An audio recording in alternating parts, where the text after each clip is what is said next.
এখন থেকে রাজধানীসহ দেশের সব মেট্রোপলিটনের বাসে সপ্তাহে 7 দিনই শিক্ষার্থীরা হাফ ভাড়া দেবেন বলে ঘোষণা দিয়েছেন ঢাকা সড়ক পরিবহন মালিক সমিতির সাধারণ সম্পাদক মোহাম্মদ সাইফুল আলম। সকাল থেকে রাত 12টা পর্যন্ত এই হাফ ভাড়া দিতে পারবেন শিক্ষার্থীরা।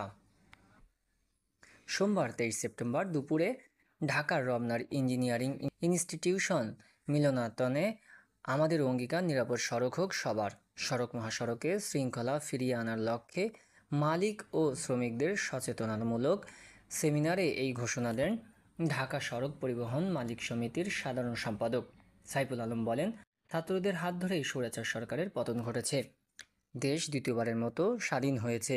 এই ছাত্রদের দীর্ঘদিনের দাবি ছিল সপ্তাহে 7 দিনই তাদের কাছ থেকে বাস ভাড়া 50% ছাড় দিতে হবে। এই বিষয় নিয়ে গত 21 আগস্টে পরিবহন মালিক সমিতির কার্যালয়ে নিরাপদ সড়ক আন্দোলন প্রতিনিধিদের সঙ্গে একটি বৈঠক করি। সভায় বাসে ছাত্রদের হাফ ভাড়া এবং পরিবহন সংক্রান্ত বিভিন্ন বিষয় নিয়ে ব্যাপক আলোচনা হয়। তিনি বলেন, নিরাপদ সড়ক আন্দোলনের সহানুভূতির সঙ্গে বিবেচনা করে বাসের ছাত্রদের হাফ ভাড়া সপ্তাহে 5 দিনের স্থলে 7 দিন আগামীকাল মঙ্গলবার 24 সেপ্টেম্বর থেকে কার্যকর হবে, সকাল 6টা থেকে রাত 12টা পর্যন্ত। হাফ পাসের জন্য অবশ্যই শিক্ষার্থীকে ইউনিফর্ম পরিহিত অথবা শিক্ষার্থীর পরিচয়পত্র সঙ্গে রাখতে হবে। এই সিদ্ধান্ত শুধু মেট্রো এলাকায় কার্যকর থাকবে। ঢাকা সড়ক পরিবহন মালিক সমিতির সভাপতি এম এ বাতেনের সভাপতিত্বে সেমিনারে পুলিশের ট্রাফিক বিভাগের ঊর্ধ্বতন কর্মকর্তা, পরিবহন মালিক, শ্রমিকেরা উপস্থিত ছিলেন।